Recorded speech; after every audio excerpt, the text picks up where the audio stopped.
Prototype adalah salah satu metode pengembangan perangkat lunak yang banyak digunakan. Dengan menggunakan metode prototype ini, pengembangan dan pelanggan dapat saling berinteraksi selama proses pembuatan sistem. Pada prototype model, kadang-kadang klien hanya memberikan beberapa kebutuhan umum software tanpa detail input, proses, atau detail output.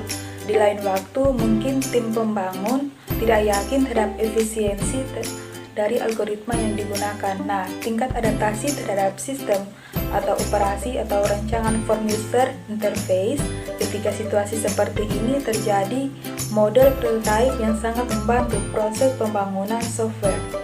Nah, selanjutnya yaitu tahapan-tahapan prototype. Nah, tahap-tahap pengembangan model prototype menurut Bapak Roger S. Pressman adalah yang pertama yaitu mendengarkan pelanggan.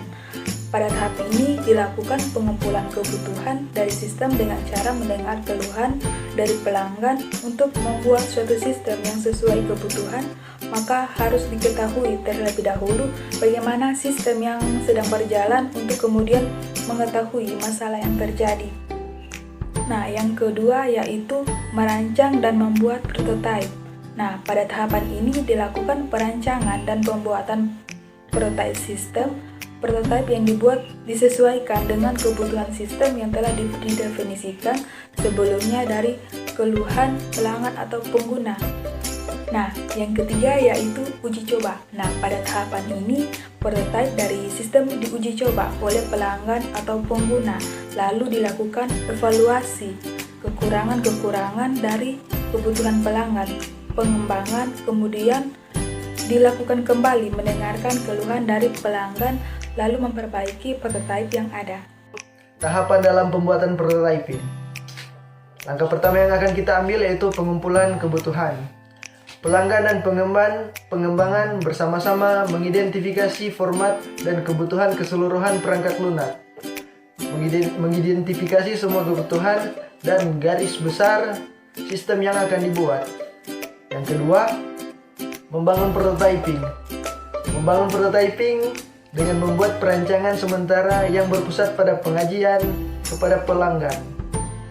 Misalnya, dengan membuat input dan contoh outputnya. Yang ketiga, evaluasi prototyping. Evaluasi ini dilakukan oleh pelanggan. Apakah prototyping yang sudah dibuat sudah sesuai dengan keinginan pelanggan? Jika sudah sesuai, maka langkah keempat yang akan diambil.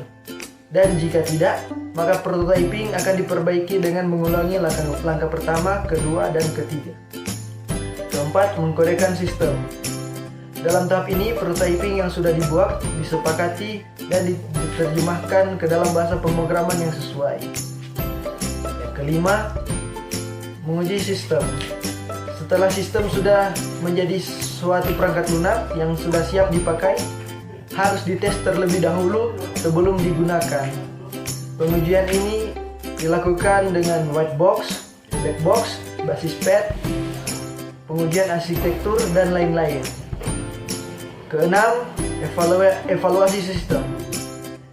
Pelanggan mengevaluasi apakah sistem yang sudah jadi sudah sesuai dengan apa yang diharapkan. Jika sudah, maka langkah ketujuh dilakukan. Dan jika belum, maka mengulangi lagi langkah keempat dan kelima. Dan yang terakhir, menggunakan sistem. Perangkat lunak yang telah diuji dan diterima pelanggan siap untuk digunakan. Kita akan masuk kelebihan metode prototype. Kelebihan dari metode prototyping ini adalah yang pertama, adanya komunikasi yang baik antara pengembang dan pelanggan. Kedua, pengembang dapat bekerja baik dan memutuskan kebutuhan pelanggan. Yang ketiga, lebih menghemat waktu dalam pengembangan sistem. Dan keempat, penerapan lebih mudah karena pemakaian mengetahui apa yang diharapkannya. Lalu, kekurangan metode prototype.